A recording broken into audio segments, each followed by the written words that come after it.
براءة من الله ورسوله إلى الذين عاهدتم من المشركين فسيحوا في الأرض 4 أشهر واعلموا أنكم غير معجز الله وأن الله مخزي الكافرين وأذان من الله ورسوله إلى الناس يوم الحج الأكبر أن الله بريء من المشركين ورسوله فإن تبتم فهو خير لكم وإن توليتم فاعلموا أنكم غير معجز الله وبشر الذين كفروا بعذاب أليم إلا الذين عاهدتم من المشركين ثم لم ينقصوكم شيئا ولم يظاهروا عليكم أحدا فأتموا إليهم عهدهم إلى مدتهم إن الله يحب المتقين فإذا سلخ الأشهر الحرم فاقتلوا المشركين حيث وجدتموهم وخذوهم واحصروهم واقعدوا لهم كل مرصد فإن تابوا وأقاموا الصلاة وآتوا الزكاة فخلوا سبيلهم إن الله غفور رحيم وإن أحد من المشركين استجارك فأجره حتى يسمع كلام الله ثم أبلغه مأمنه ذلك بأنهم قوم لا يعلمون كيف يكون للمشركين عهد عند الله وعند رسوله إلا الذين عاهدتم عند المسجد الحرام فما استقاموا لكم فاستقيموا لهم إن الله يحب المتقين كيف وإن يظهروا عليكم لا يرقبوا فيكم إلا ولا ذمة يرضونكم بأفواههم وتأبى قلوبهم وأكثرهم فاسقون اشتروا بآيات الله ثمنا قليلا فصدوا عن سبيله إنهم ساء ما كانوا يعملون لا يرقبون في مؤمن إلا ولا ذمة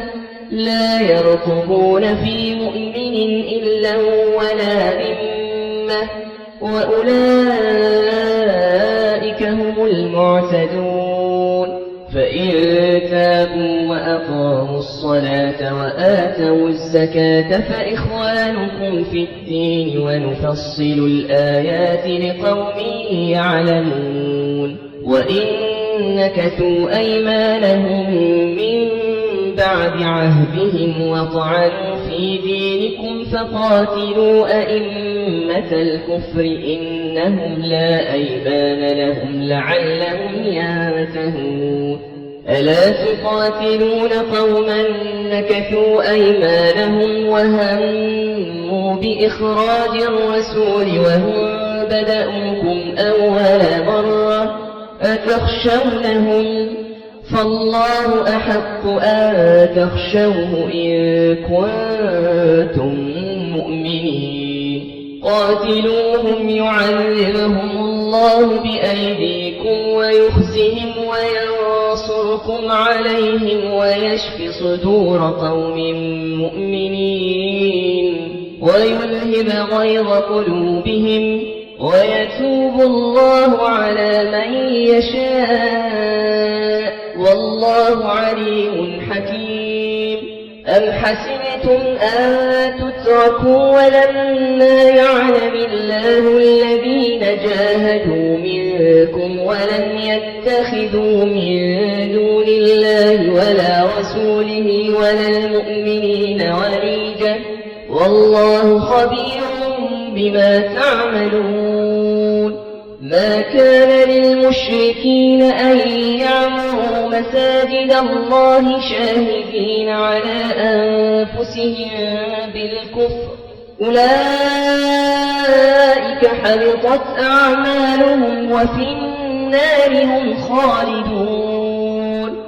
إنما يعمر مساجد الله من آمن بالله واليوم الآخر وأقام الصلاة وآتى الزكاة ولم يخش إلا الله فعسى أولئك أن يكونوا من المهتدين أجعلتم سقاية الحاج وعمارة المسجد الحرام كمن آمن بالله واليوم الآخر وجاهد في سبيل الله لا يستوون عند الله والله لا يهدي القوم الظالمين الذين آمنوا وهاجروا وجاهدوا في سبيل الله بأموالهم وأنفسهم أعظم درجة عند الله وأولئك هم الفائزون يبشرهم ربهم برحمة منه ورضوان وجنات لهم فيها نعيم مقيم خالدين فيها أبدا إن الله عنده أجر عظيم يا أيها الذين آمنوا لا تتخذوا آباءكم وإخوانكم أولياء إن استحبوا الكفر على الإيمان ومن يتولهم منكم فأولئك هم الظالمون قل إن كان آباؤكم وأبناؤكم وإخوانكم وأزواجكم وعشيرتكم وأموال اقترفتموها وتجارة تخشون كسادها ومساكن ترضونها أحب إليكم من الله ورسوله وجهاد في سبيله فتربصوا حتى يأتي الله بأمره والله لا يهدي القوم الفاسقين لقد نصركم الله في مواطن كثيرة ويوم حنين إذ أعجبتكم كثرتكم فلم تغن عنكم شيئا وضاقت عليكم الأرض بما رحبت ثم وليتم مدبرين ثم أنزل الله سكينته على رسوله وعلى المؤمنين وأنزل جنودا لم تروها وعذب الذين كفروا وذلك جزاء الكافرين ثم يتوب الله من بعد ذلك على من يشاء والله غفور رحيم يا أيها الذين آمنوا إنما المشركون نجس فلا يقربوا المسجد الحرام بعد عامهم هذا وإن خفتم عيلة فسوف يغنيكم الله من فضله إن شاء إن الله عليم حكيم قاتلوا الذين لا يؤمنون بالله ولا باليوم الآخر ولا يحرمون ما حرم الله ورسوله ولا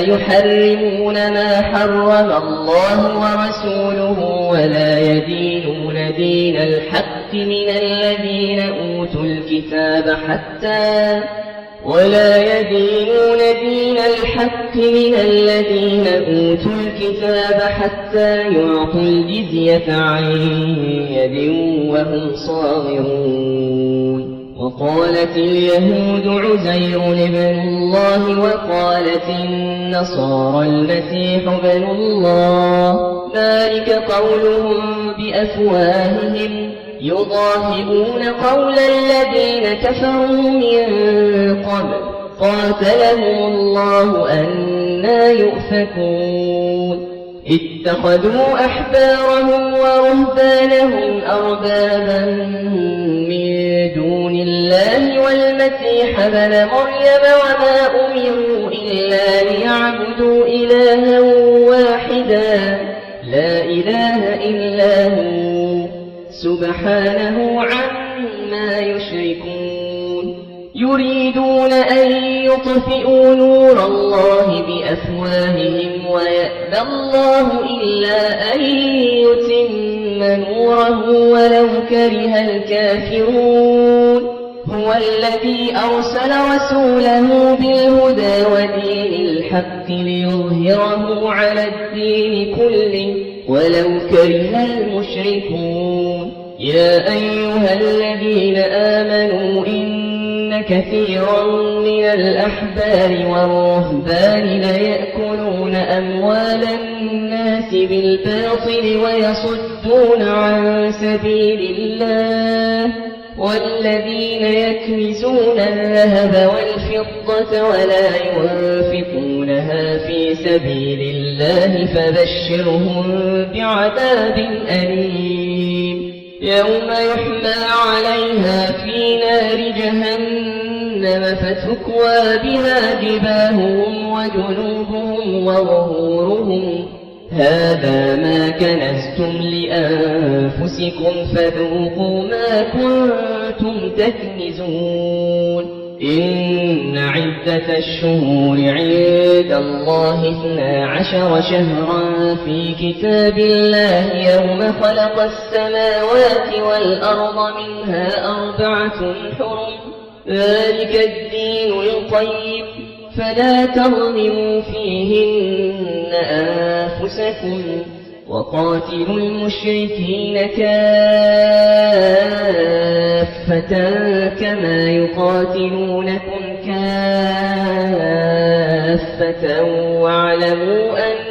الله مع المتقين إنما النسيء زيادة في الكفر يضل به الذين كفروا يحلونه عاما ويحرمونه عاما ليواطئوا عدة ما حرم الله فيحلوا ما حرم الله زين لهم سوء أعمالهم والله لا يهدي القوم الكافرين يا أيها الذين آمنوا ما لكم إذا قيل لكم انفروا في سبيل الله اثاقلتم إلى الأرض أرضيتم بالحياة الدنيا من الآخرة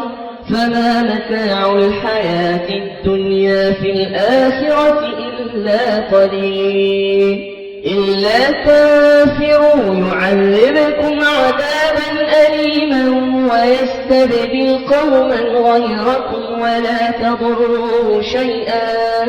والله على كل شيء قدير إلا تنصروه فقد نصره الله إذ أخرجه الذين كفروا ثاني اثنين إذ هما في الغار إذ يقول لصاحبه لا تحزن إن الله معنا فأنزل الله سكينته عليه وأيده بجنود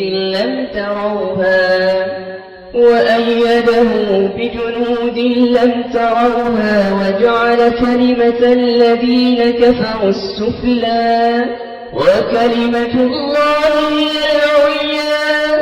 والله عزيز حكيم انفروا خفافا وثقالا وجاهدوا بأموالكم وأنفسكم في سبيل الله ذلكم خير لكم إن كنتم تعلمون لو كان عرضا قريبا وسفرا قاصدا لاتبعوك ولكن بعدت عليهم الشقة وسيحلفون بالله لو استطعنا لخرجنا معكم يهلكون أنفسكم والله يعلم إنهم لكاذبون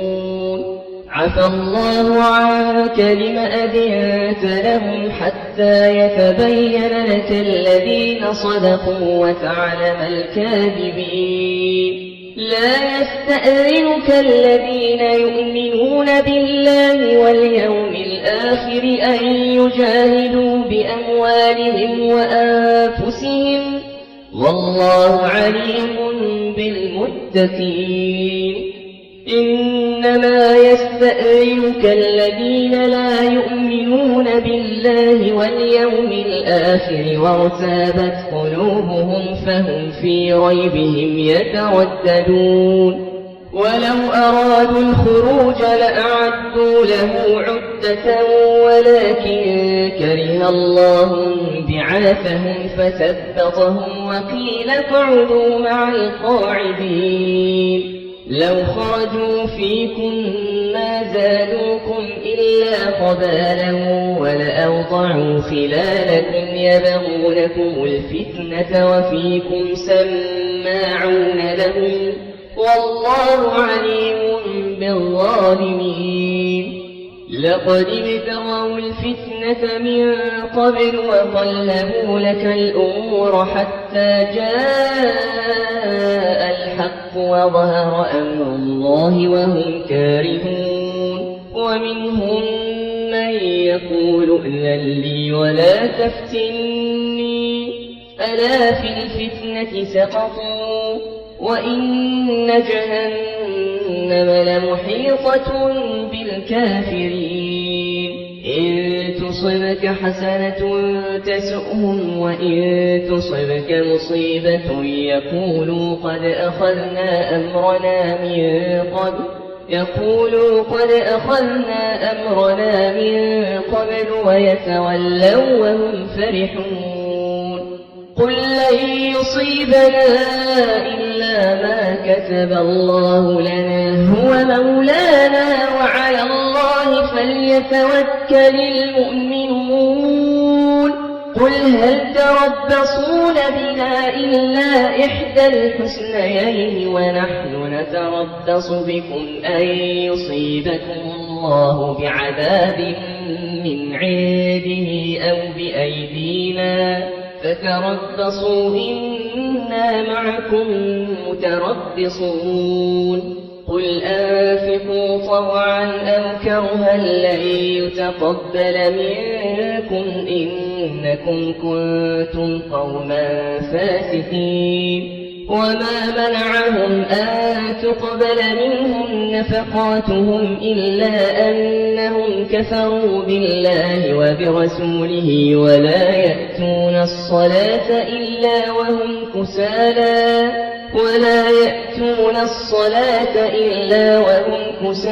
ولا ينفقون إلا وهم كارهون فلا تعجبك أموالهم ولا أولادهم إنما يريد الله ليعذبهم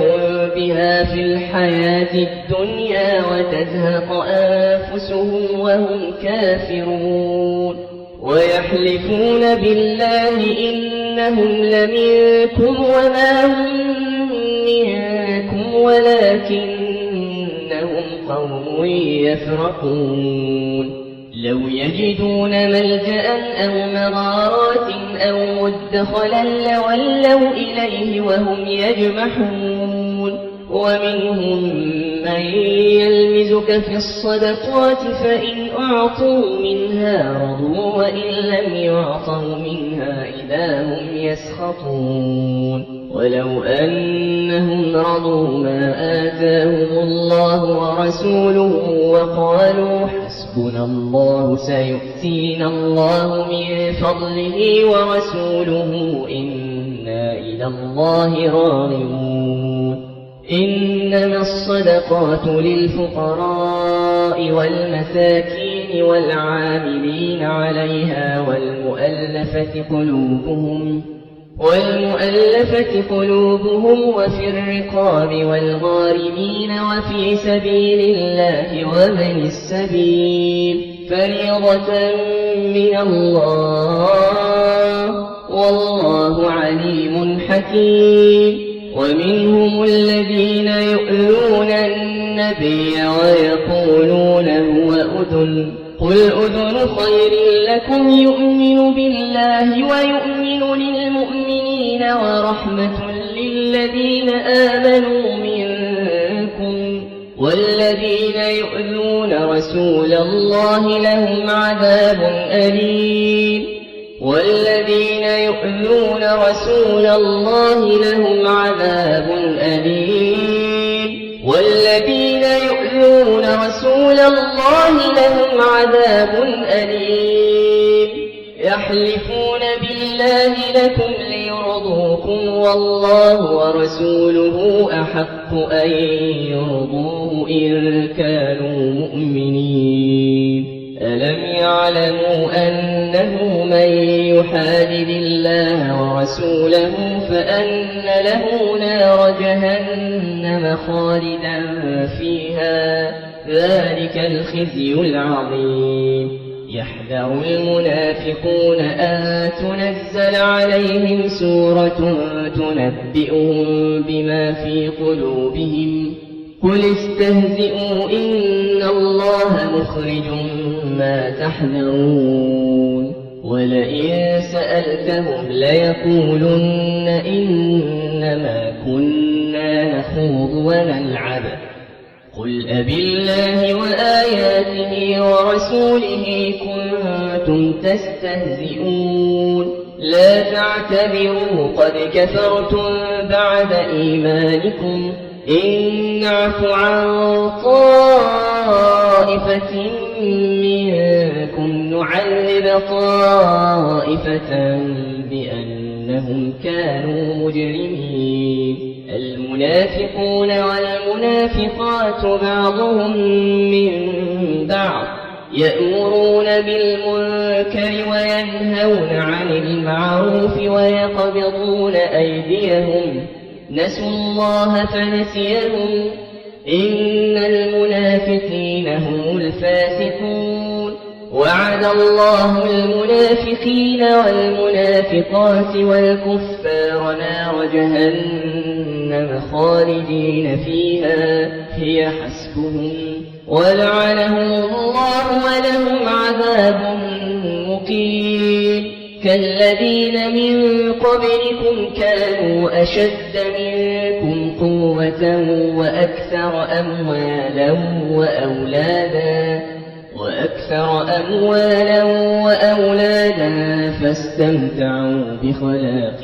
فاستمتعتم بخلاقكم كما استمتع الذين من قبلكم بخلاقهم وخضتم كالذي خاضوا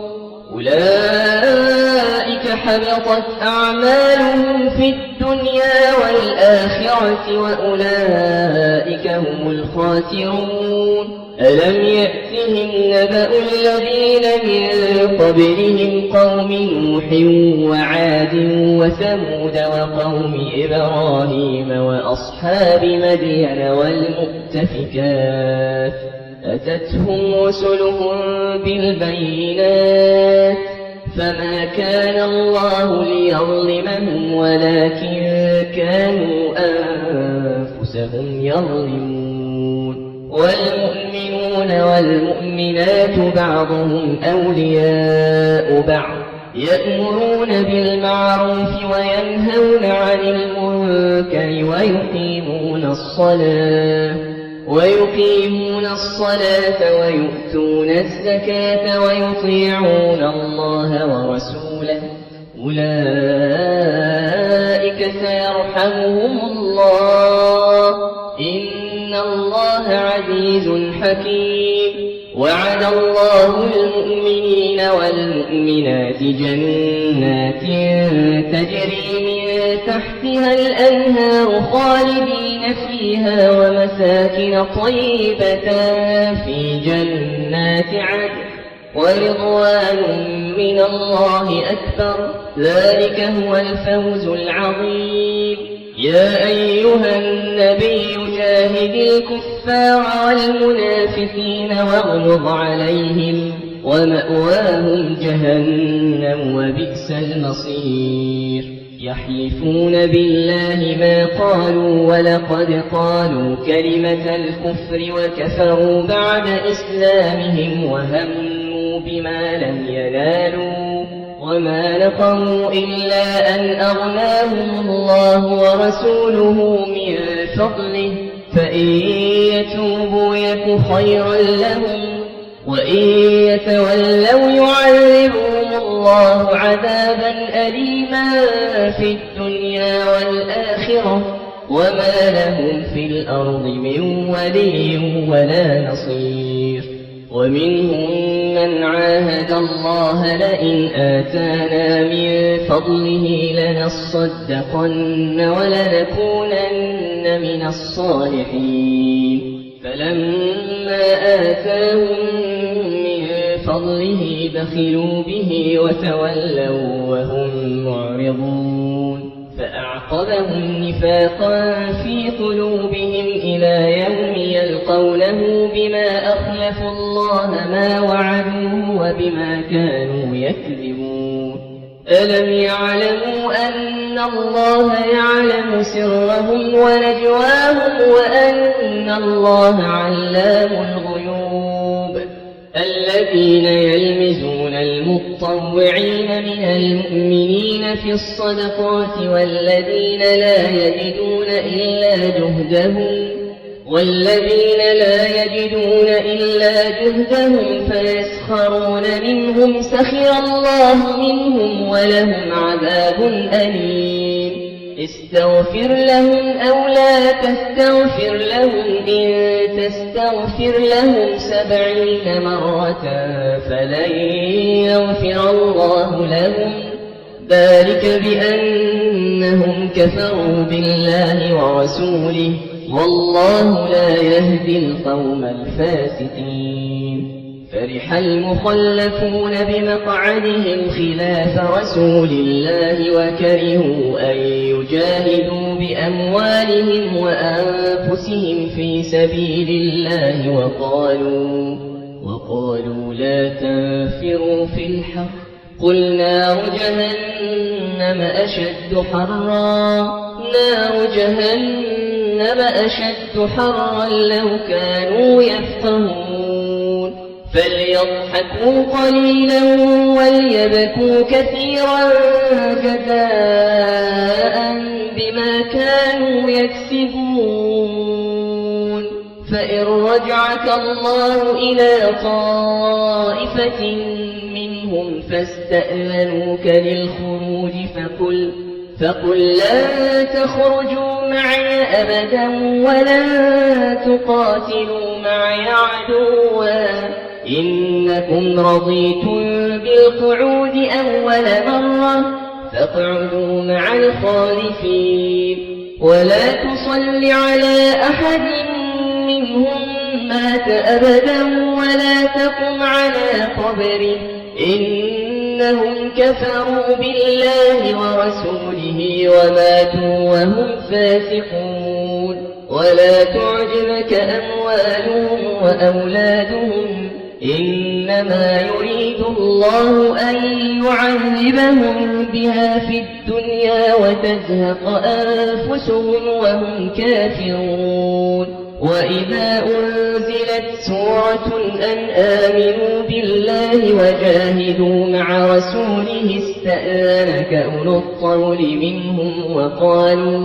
وقالوا ذرنا نكن مع القاعدين. رضوا بأن يكونوا مع الخوالف وطبع على قلوبهم فهم لا يفقهون. لكن الرسول والذين آمنوا معه جاهدوا بأموالهم وأنفسهم وأولئك لهم الخيرات وأولئك هم المفلحون أعد الله لهم جنات تجري من تحتها الأنهار خالدين فيها ذلك الفوز العظيم وجاء المعذرون من الأعراب ليؤذن لهم وقعد الذين كذبوا الله ورسوله سيصيب الذين كفروا منهم عذاب أليم ليس على الضعفاء ولا على المرضى ولا على الذين لا يجدون ما ينفقون حرج إذا نصحوا لله ورسوله ما على المحسنين من سبيل والله غفور رحيم ولا على الذين إذا ما أتوك لتحملهم قلت لا أجد ما أحملكم عليه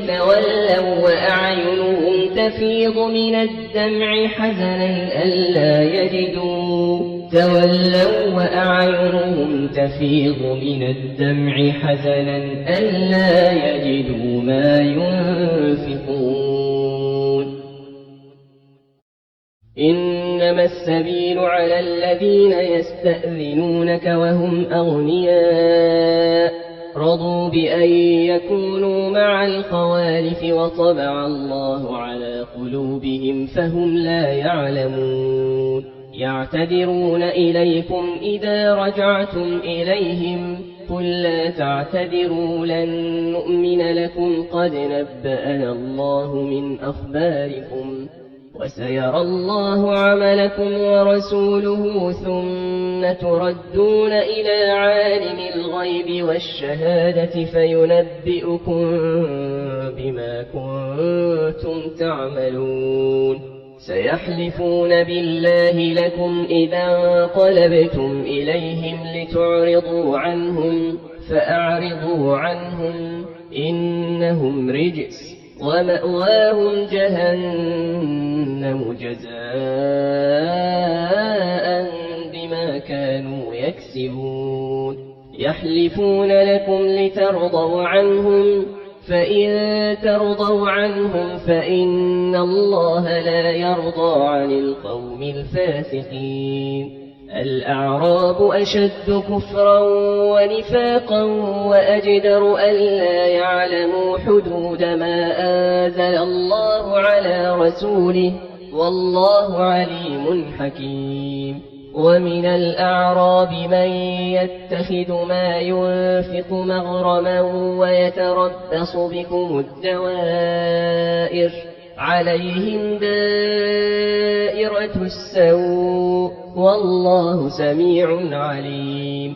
ومن الأعراب من يؤمن بالله واليوم الآخر ويتخذ ما ينفق قربات عند الله وصلوات الرسول ألا إنها قربة لهم سيدخلهم الله في رحمته إن الله غفور رحيم والسابقون الأولون من المهاجرين والأنصار والذين اتبعوهم بإحسان رضي الله عنهم ورضوا عنه وأعد لهم جنات تجري تحتها الأنهار خالدين فيها أبدا ذلك الفوز العظيم وممن حولكم من الأعراب منافقون ومن أهل المدينة مردوا على النفاق لا تعلمهم نحن نعلمهم سنعذبهم مرتين ثم يردون إلى عذاب عظيم وآخرون اعترفوا بذنوبهم خلطوا عملا صالحا وآخر سيئا عسى الله أن يتوب عليهم إن الله غفور رحيم خذ من أموالهم صدقة تطهرهم وتزكيهم بها وصل عليهم إن صلاتك سكن لهم والله سميع عليم ألم يعلموا أن الله هو يقبل التوبة عن عباده ويأخذ الصدقات وأن الله هو التواب الرحيم وقل اعملوا فسيرى الله عملكم ورسوله والمؤمنون وستردون إلى عالم الغيب والشهادة فينبئكم بما كنتم تعملون وآخرون مرجون لأمر الله إما يعذبهم وإما يتوب عليهم والله عليم حكيم والذين اتخذوا مسجدا ضرارا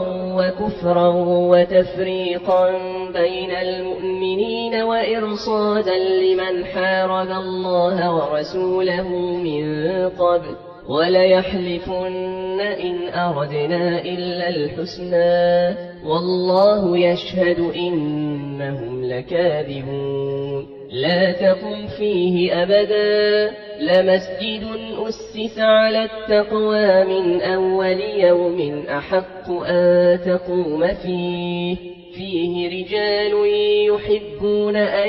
يتطهروا والله يحب المطهرين أفمن أسس بنيانه على تقوى من الله ورضوان خير أم من أسس بنيانه على شفا جرف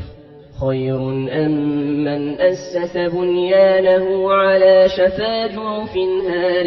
فانهار به في نار جهنم والله لا يهدي القوم الظالمين لا يزال بنيانهم الذي بنوا ريبة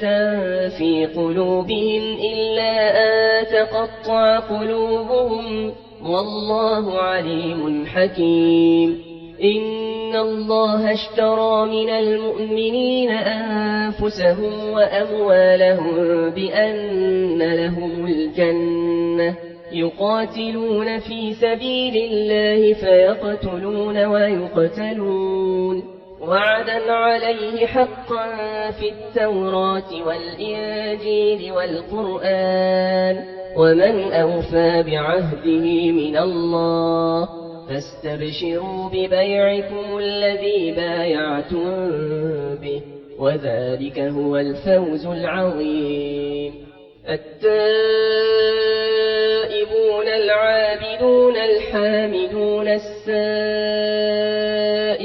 الراكعون الساجدون الآمرون بالمعروف والناهون عن المنكر والحافظون لحدود الله وبشر المؤمنين ما كان للنبي والذين آمنوا أن يستغفروا للمشركين ولو كانوا أولي قربى من بعد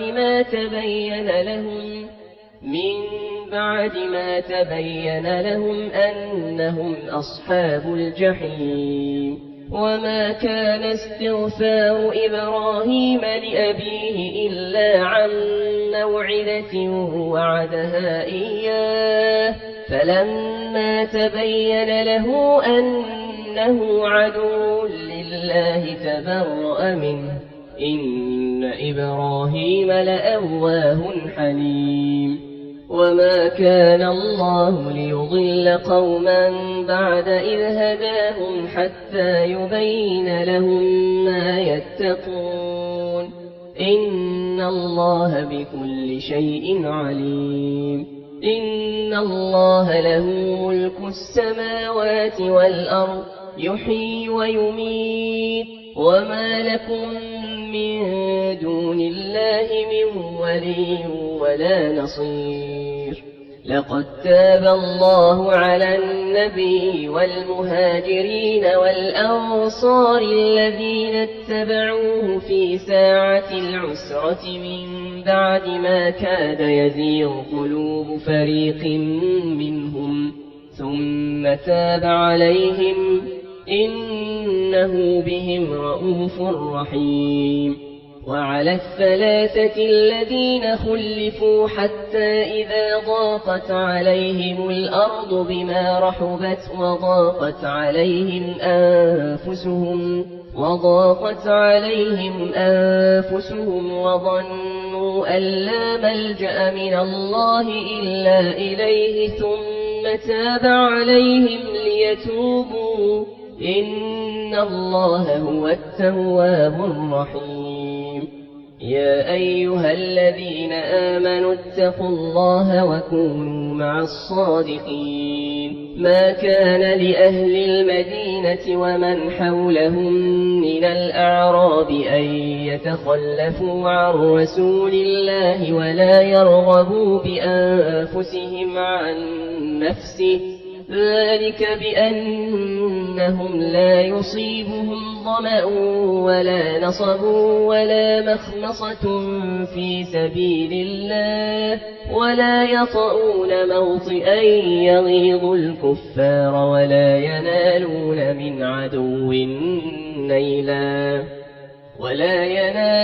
من عدو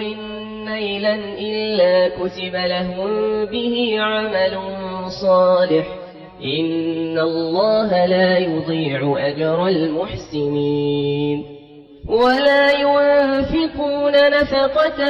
صغيرة ولا كبيرة ولا يقطعون واديا إلا كتب لهم ليجزيهم الله أحسن ما كانوا يعملون وما كان المؤمنون لينفروا كافة فلولا نفر من كل فرقة منهم طائفة ليتفقهوا في الدين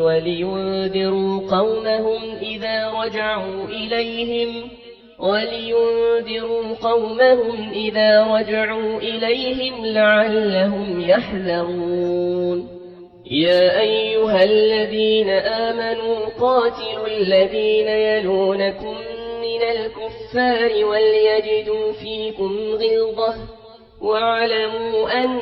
الله مع المتقين وإذا ما أنزلت سورة